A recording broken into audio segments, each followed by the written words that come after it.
Today on Gardening with the Masters, we welcome Richard Perce, the Irrigation Efficiency Specialist with Albuquerque, Bernalillo County Water Utility Authority. Richard has about 20 years of experience with design, installation, and maintenance in this area in both large-scale commercial and residential arenas.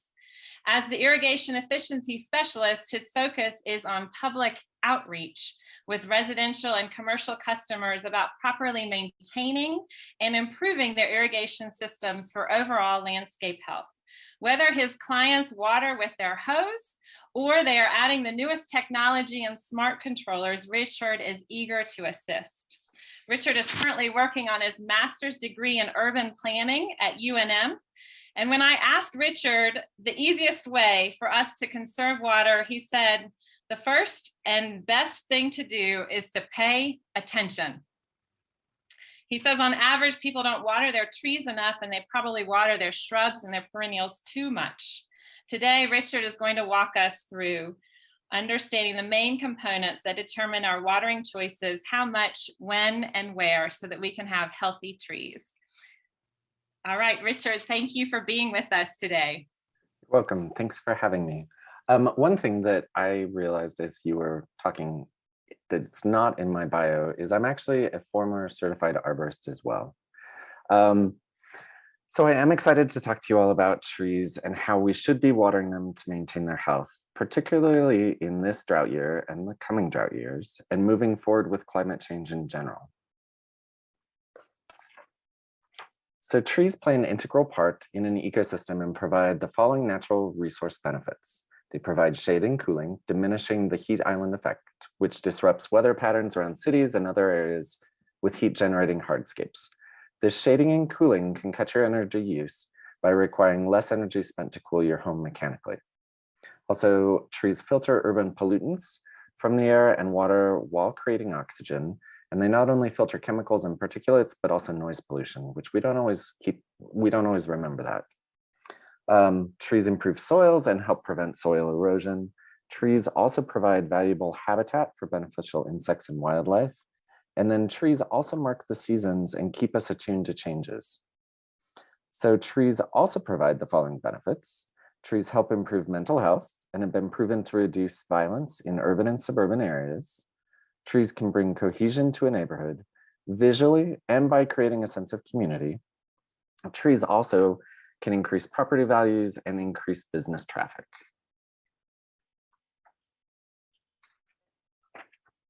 So what do I need to know to figure out how to water my trees effectively? So I wish it was as simple as waving a magic wand and all of our trees would get watered correctly. Unfortunately, it's not that easy, although it's really not that hard either.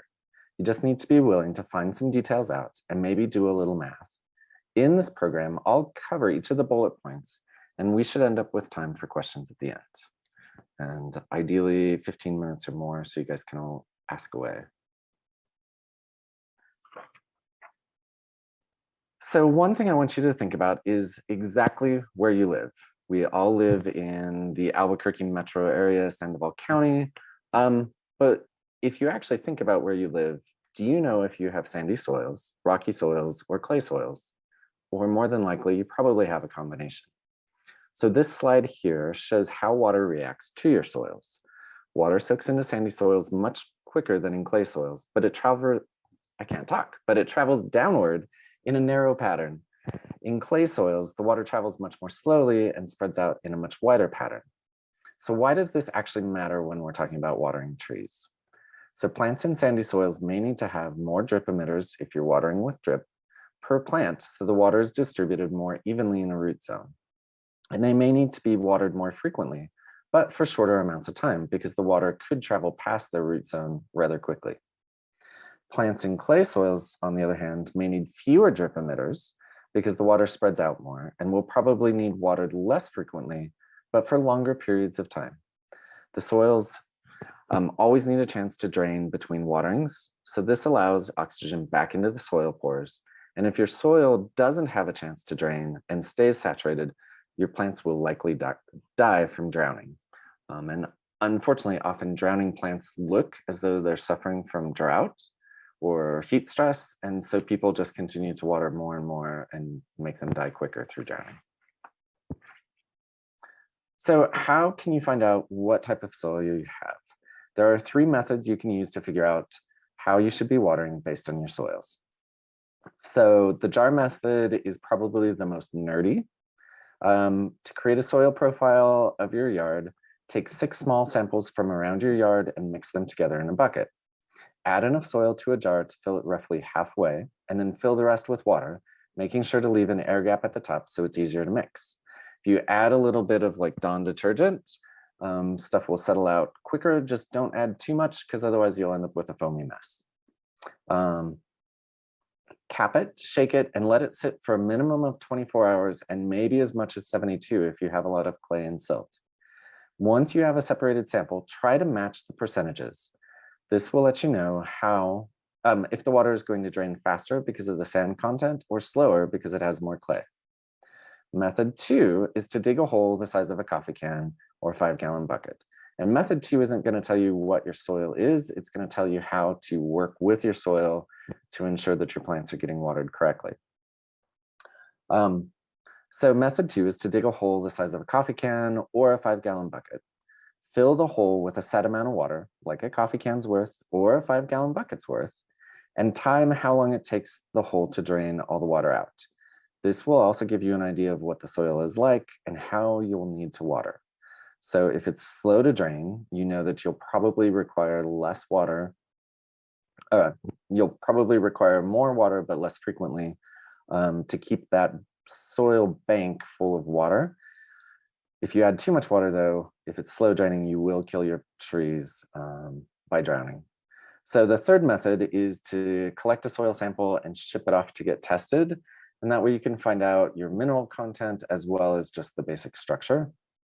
If you're having distinct problems with trees, for an example, just outside of Sandoval County, there's a section of the Intel property that I know has a super alkaline pH that we sent off to get tested because we just couldn't get anything to grow in that area. And it came back to be extreme pH, extreme alkalinity. And so we quit trying to grow stuff in that area. These 2 methods that I talked about the most work well if you have a new property or are redoing some of or all of your yard, but they don't always work as well if you just want to know how the water reacts in an existing landscape and you don't want to dig a bunch of stuff up. So the way we try to figure out what your soils are acting like when you don't want to dig up a hole or you're not able to dig up a hole in your yard is to figure out how to adjust your watering based on the soils that you already have. So this image shows an actual soil probe, which works wonderfully, but so does a long screwdriver, a piece of rebarb, a barbecue skewer, really anything that is long and sharp enough to penetrate our soils, but that is also strong enough not to bend. Remember to always start out testing some dry soil so you know what the ground feels like when you poke it. So walking through this slide, water like you normally would. 24 hours later, come back and check your soil moisture. A soil moisture meter is fantastic, but isn't it always as accurate because oftentimes we only buy the 6-inch kind and you want to check what's going on 12, 18, 24 inches down. So with the soil probe, check how easily, if at all, or whatever tool you're using, how easily it goes into the dry soil. Depending on where you're at in the county or in the Albuquerque metro, sometimes it'll only go down 1/2 inch, sometimes it'll go down 6 inches. But there's always going to be a level of resistance that you want to try to pay attention to.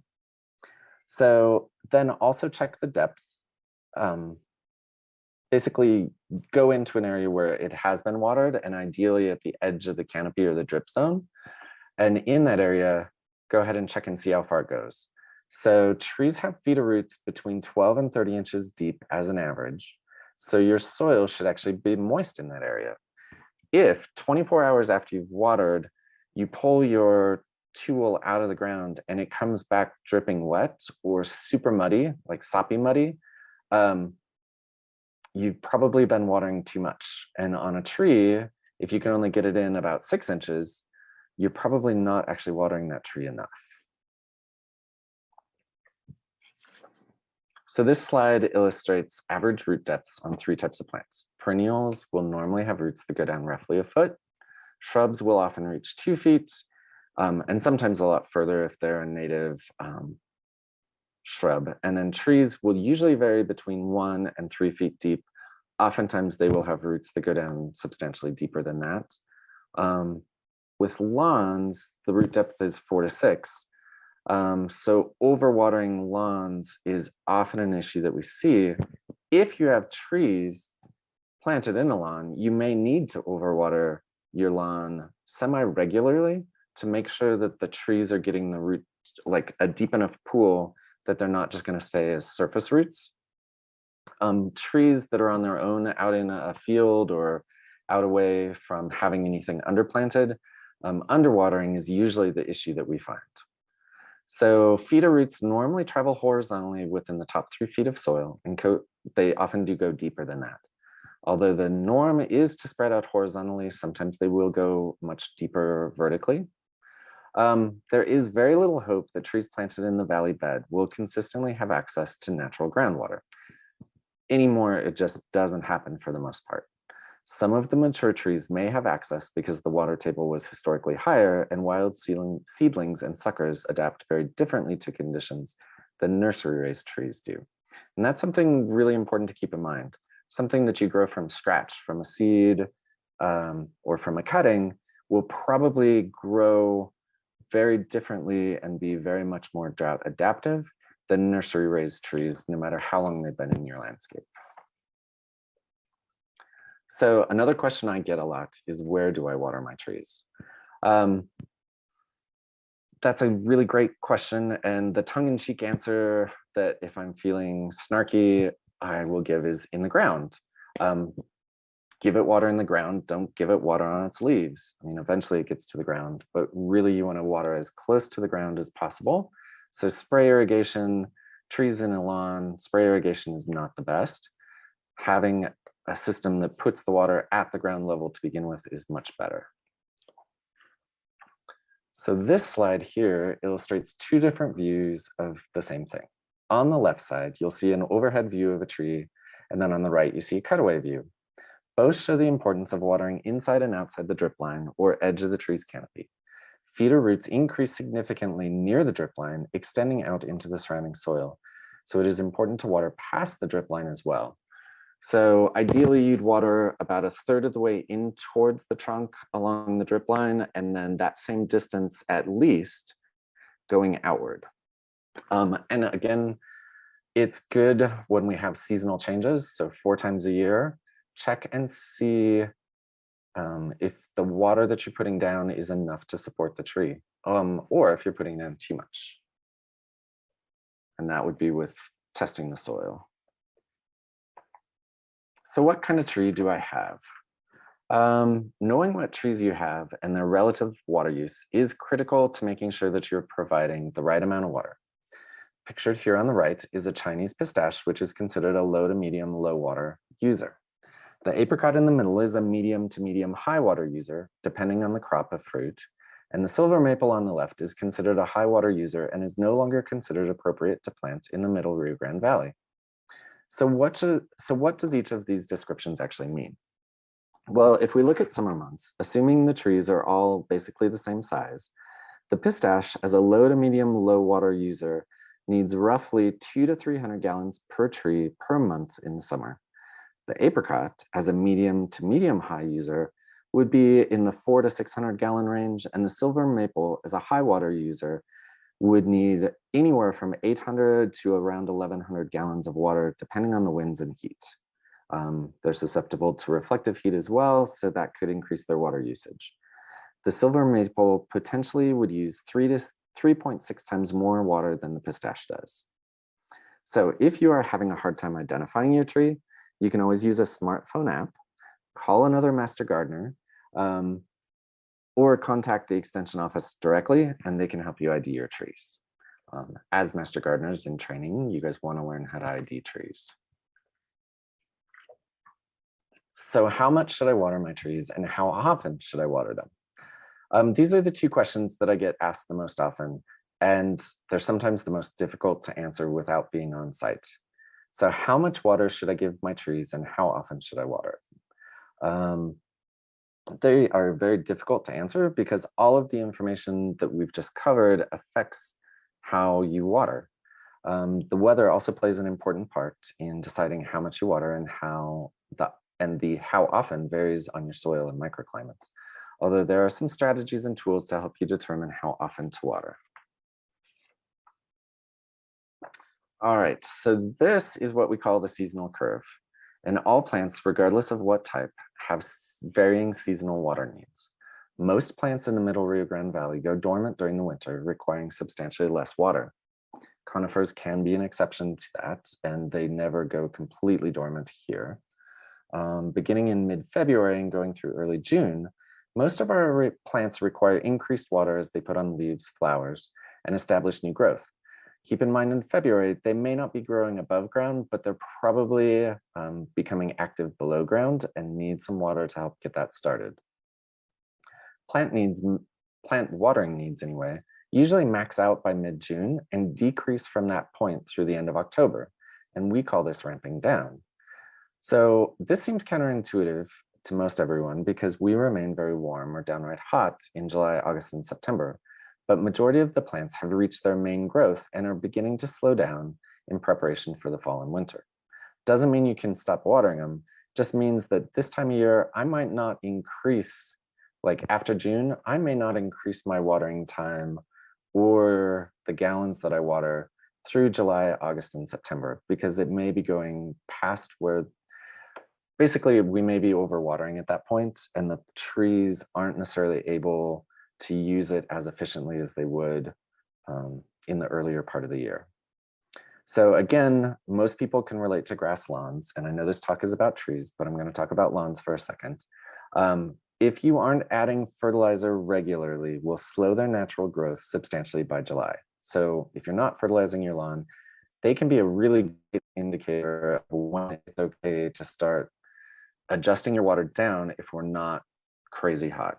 So during monsoons, it's also another, if we get a monsoon season this year, that's often a good indicator that you can start tapering your water usage back. And by end of August, even though we are usually quite hot, your plants are using substantially less water. So if you haven't changed how much you're watering them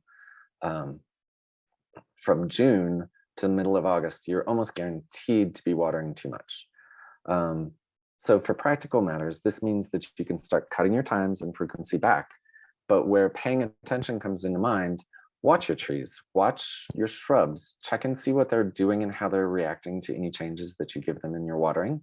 With drought years, it's important that you keep watering them to keep them healthy.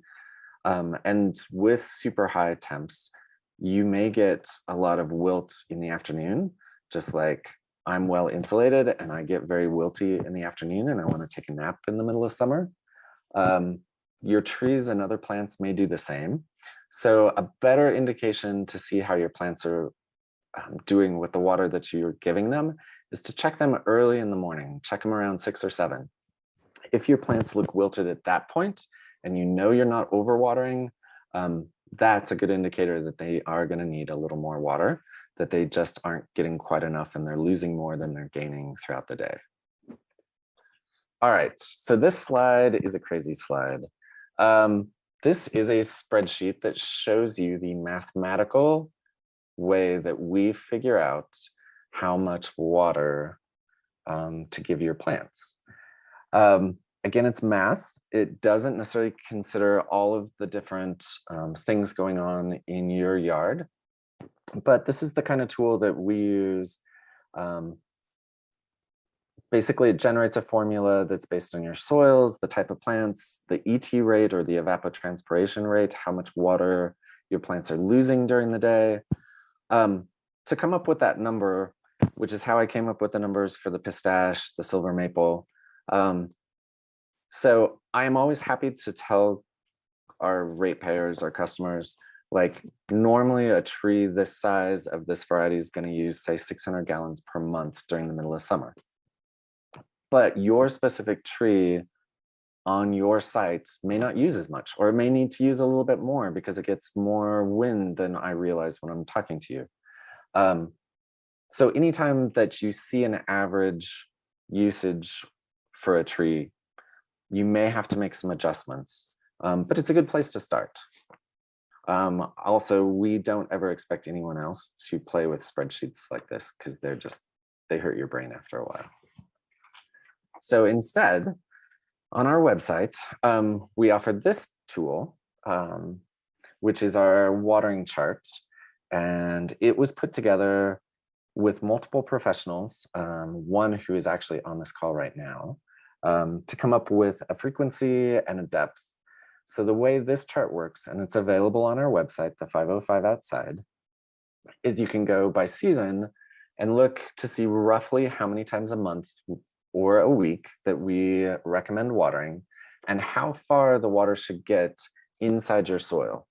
So it will never tell you that you need to run for your trees for 45 minutes because I don't know everything that's going on at your house or your farm that would go into how many minutes. But I can tell you roughly how many times a week you should be watering and how far the water should reach for you to be watering effectively and to keep the plant material healthy without wasting a bunch of water.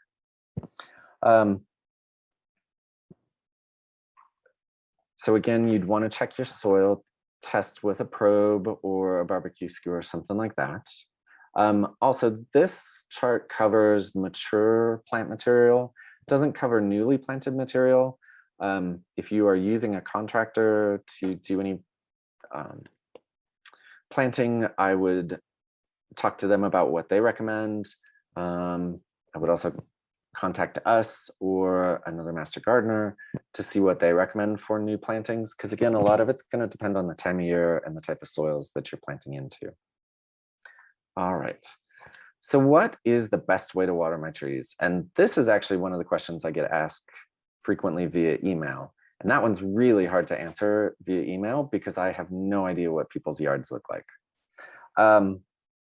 So again, the best way to water for your conditions are going to depend on a number of factors.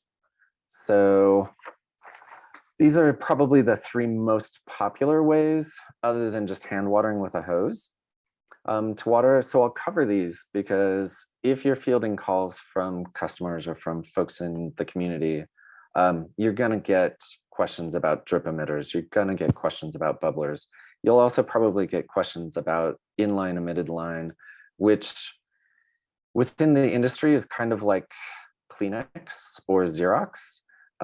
We often use a term, and it's a brand name called Netafim. That is a specific brand and it has specific components that are required to have it work consistently. But it's really easy if you're talking to someone in the industry. So you're at an irrigation store and you want to get Netafim. It's a lot easier to remember that than inline emitted professional drip line. Anyway, so standard drip emitters, either flag or button emitters, button emitter is shown here in the slide, are a popular way of watering trees. It is a fantastic way to do so when installed and maintained correctly. They run between 80 and 90% efficiency. To install it correctly, you need a large number of emitters spread along the drip line. And when I say a large number, I mean 12 4-gallon per hour emitters at least, unless you're in heavy clay soils. You may, if you're in a standard clay loam or a sandy clay, you're probably going to want to be able to put down roughly 50 gallons an hour because it makes it a lot easier to do the math for how long you need to water your trees if you're putting down like a 25-gallon or a 50-gallon. And a tree that is roughly 12 foot across in wingspan is going to require roughly 12 4-gallon emitters. As the tree grows, expanding its canopy, the drip needs to move with it. So that also applies to shrubs. You never want to leave your emitters sitting at the trunk or at the base of your shrub, and you certainly never want to do it on your trees. So bubblers, which are shown here in the middle, are also a great way to water trees when done correctly. We recommend buying fixed rate bubblers instead of adjustable bubblers. Again, it makes it much easier to do the math if you know that that bubbler is going to put out 1 gallon per minute. versus 1 point something because it's an adjustable. Excuse me. So with fixed bubblers, you can guarantee a specified amount of water. Majority of them are now pressure compensating, which means that one at the start of the line will put out the same amount of water as one at the end of the line, unless you have a break in that line somewhere. So if you know that a 1 gallon per minute runs for 50 minutes, you're providing 50 gallons of water. And if your tree needs roughly 200 gallons of water per month, you can easily figure out that you will need to water 4 times in that month, 50 minutes each time to get the right amount of water. One drawback of bubblers is the fact that the water needs to be contained. So building tree wells a couple feet wider than the canopy edge and with 3 to 4 inch walls is necessary to hold that water. And those wells need to be seasonally maintained. So clean them out of any unwanted plant material. And then also make sure that you're top dressing them with some kind of organic mulch. I don't necessarily recommend bark mulch because it can be hydrophobic. We prefer shredded wood mulch and ideally a combination of hardwoods and softwoods. So that way, less chance of bringing anything in that's diseased. Watering by hand with a hose is very similar to watering with a bubbler. You'll want some way of containing the water, so either a swale or a tree well that will provide that catchment needed and will also keep your tree happy. It's a good idea to understand how much water you're putting down per minute. So again, you can monitor how much water you're actually giving your trees. We recommend grabbing a 5 gallon bucket, trying to get your hose set around 4 gallons per minute. So turn it on at whatever strength you need to get that 5 gallon bucket roughly 3/4 of the way full in 1 minute. Use the timer on your phone if you need to figure out where that is. And then a really easy way to cheat, so you remember it all the time, is grab some fingernail polish and put a little bit of fingernail polish on the handle of your spigot, as well as a dot that matches where it needs to be on the body of the spigot. So all you have to do is line those two up and you know that you're always getting roughly 4 gallons per minute. Lastly, watering with professional inline emitted drip tubing is by far the best way to water your trees of the ones shown. The line is easy to use and the emitter spacing is either 12 or 18 or sometimes 24 inches and is normally rated at 1/2 gallon to 1 gallon per hour. If you want to give your trees 50 gallons per hour, you will need to install 100 linear feet if it's a 1/2 gallon. Or if it's the 1 gallon, you only need to install 50 feet. And that seems like a huge amount, but that's probably roughly 2 loops of the larger size piping, the 1/2 inch or 3/4 inch.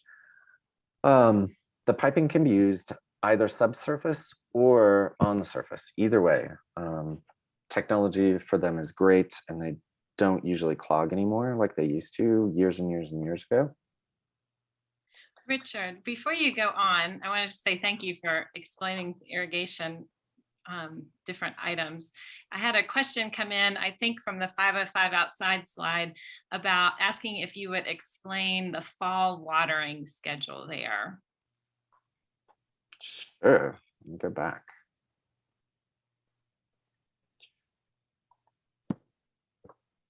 So as far as trees, why it says 2 to 4 times per month versus, is that whoever it is asking the question is welcome to unmute if they want and just ask. Yes, that's the question about the tree schedule. Okay, so it varies so much because oftentimes if you've got fruit trees, you may not have harvested yet in early September. And by November you have, so you'd want to reduce your rate. That August, September, depending on what type of tree you have, particularly if it's a fruit tree, can cause some hassles because you want to maintain a higher watering schedule as long as you still have fruit on your tree. And so that's one of the reasons that's there. Also, we can have extreme scorching temperatures that even though they're slowing down for fall, they may still, you don't want to get your tree to like the wilting point where it's harder for them to recover, particularly late in the season. So you want to make sure that you're maintaining enough water to keep them healthy. And so August and September are both really weird cusp months. March is another really weird cusp month because sometimes it acts a whole lot like winter and we don't have as much growth happening below ground because we get a late freeze. And if you give plants too much water early on, you risk like freezing your tree if they pop out of dormancy too early. So that's why there's some wiggle room in there. And that's also why we say pay attention. Just watch what your tree is doing and how it's reacting. Did that help or did that make it worse? That helped a great deal. Thank you. You're welcome. All right. So this slide illustrates one way of coiling the piping necessary to provide the right amount of water using the professional inline drip line. So one thing that is good to point out with this slide, and then we're going to show the inline a few times. So this one doesn't have a component that's missing that you need if you are using a specific brand and a specific type of drip line, which is sold quite often, but it needs basically a pressure release valve. And there are professional landscape drip lines that don't need that pressure release valve. And so it's not shown in this image. And if you are going to go to where you're using the inline emitted line, you want to make sure that if you're installing the variety that requires a pressure release valve, that you actually install one, because otherwise it won't water. It basically creates a vacuum, or surface tension at the emitters gets so strong that water won't actually leave the pipe without that pressure release valve. So one of the things that we recommend, if you are using this professional drip line or watering with a bubbler, is go ahead and underplant. You'll increase the diversity in your yard, and B, you've already got the water there. You might as well utilize it for more than one thing. So underplantings help shade out and cool off the root zone, which is also super important for keeping healthy trees. And here we see it above ground. Here is the one with the flushing valve, the line flushing valve, which is a pressure release valve. And this is where it is installed subsurface. So you can see another different way of doing the coiling. Instead of just a coil with an end cap, it's actually looped. Richard, I have another question here. Yeah. And that is a soaker hose laid out like emitter lines a good way to water trees? So I would say it's a good way in a pinch, but the Water Authority doesn't recommend using soaker hoses, and I personally don't recommend using soaker hoses for a couple of reasons. Life expectancy on a soaker hose is not very good. Usually with our UV, even covered with mulch, oftentimes you won't get more than 1.5 or 2 seasons out. Additionally, they're not pressure regulated. And so oftentimes you will have more water per square inch or per square foot coming off the hose closer to the faucet where the pressure is higher than you do at the end, which is not as big a deal if you're coiling it. The other thing is, short of putting it into like a galvanized tub, there's no real way to know how many gallons are coming off of your soaker hose. And I do know that this year I saw some gallons per minute averages on the soaker hose. But those soaker hoses that had that cost as much as buying a roll of the emitted line.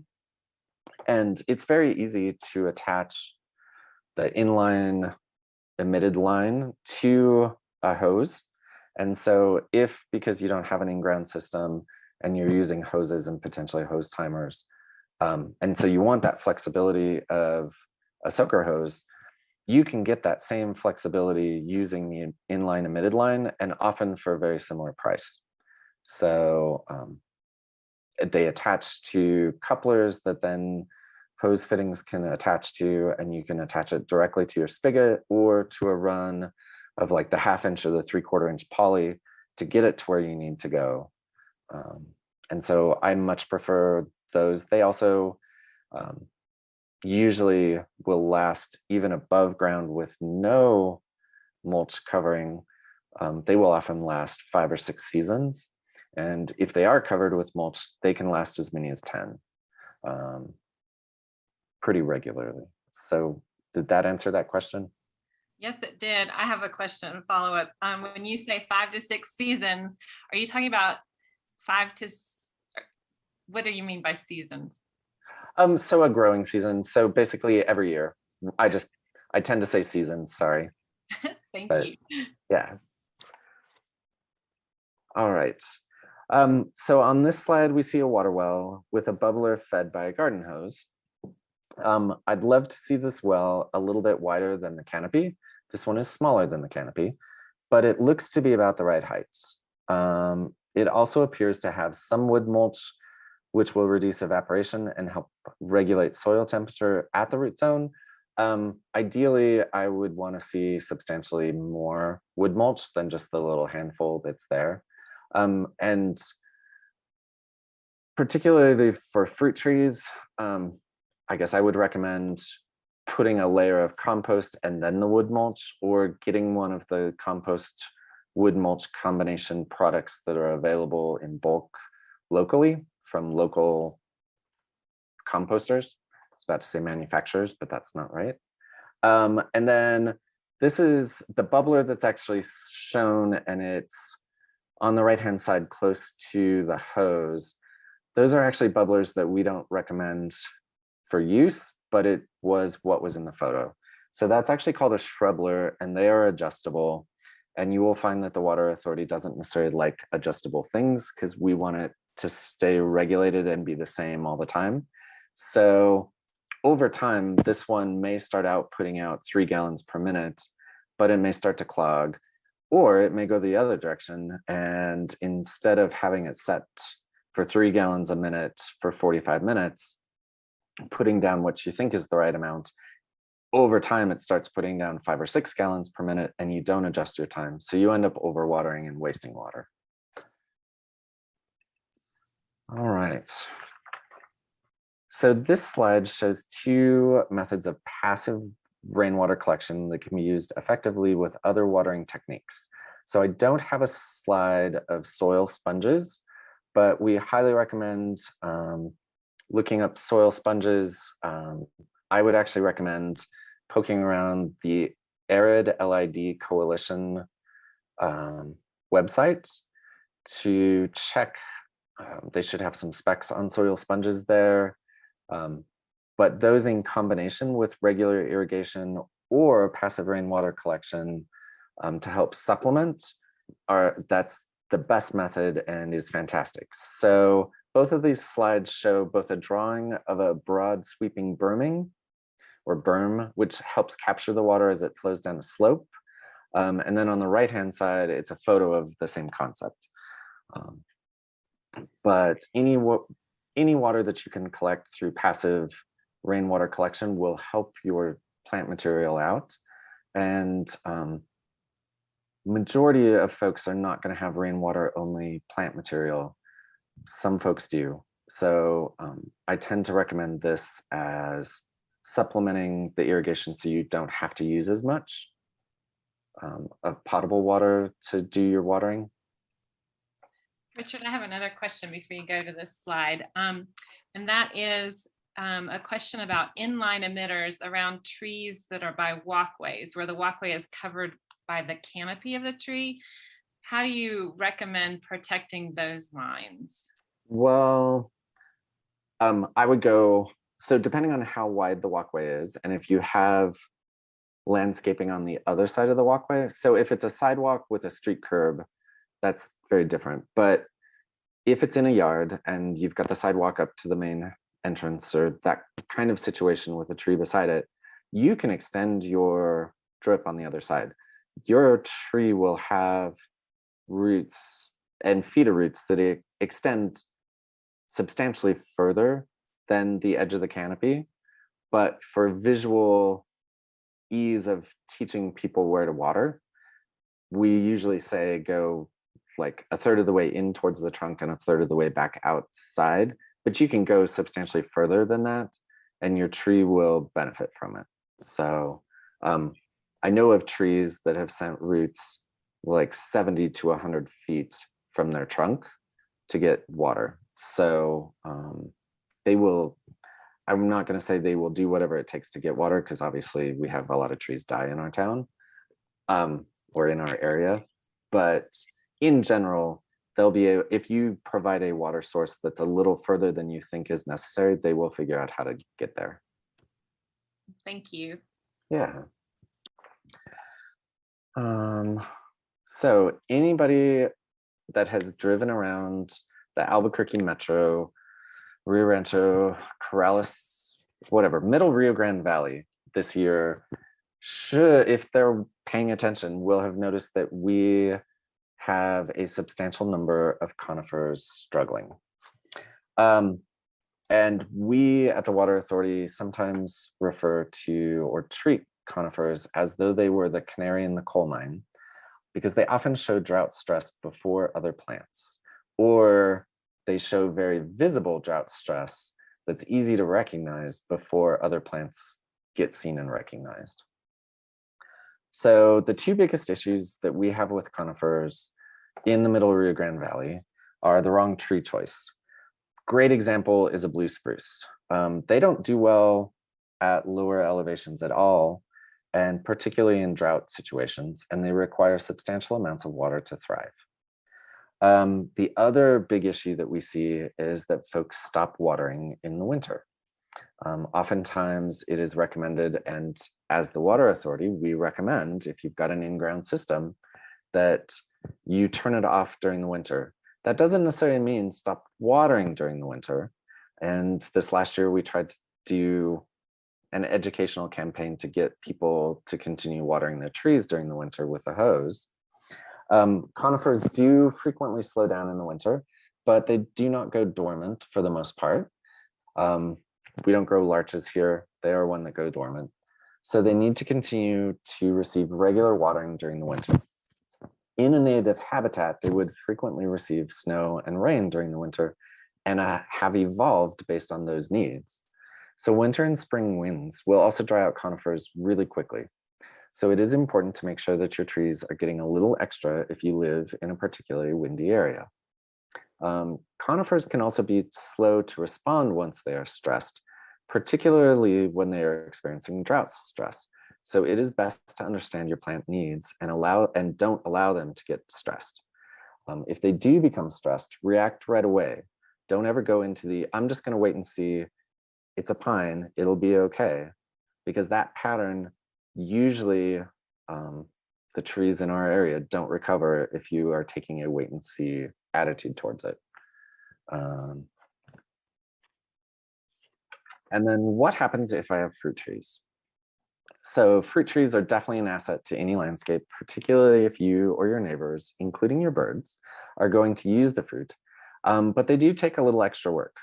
Most fruit trees require extra water to produce quality fruit, and because our fruit trees go through high production and low production years, usually due to frosts at the wrong time or winds, the water requirements for your trees may change dramatically year to year.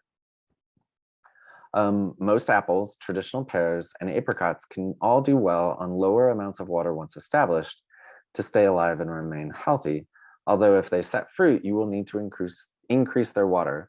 Otherwise, the trees can become stressed as they redirect resources to the fruit. So consider maintaining wood mulch around the whole root zone. If you have a small orchard, mulch the whole orchard. So the soil temperatures remain more even and you lose less water through evaporation. Also consider growing jujube pomegranates, which are much more adapted to our desert climate and still produce quality fruit. Consider figs, which once established can do well with lower amounts of water.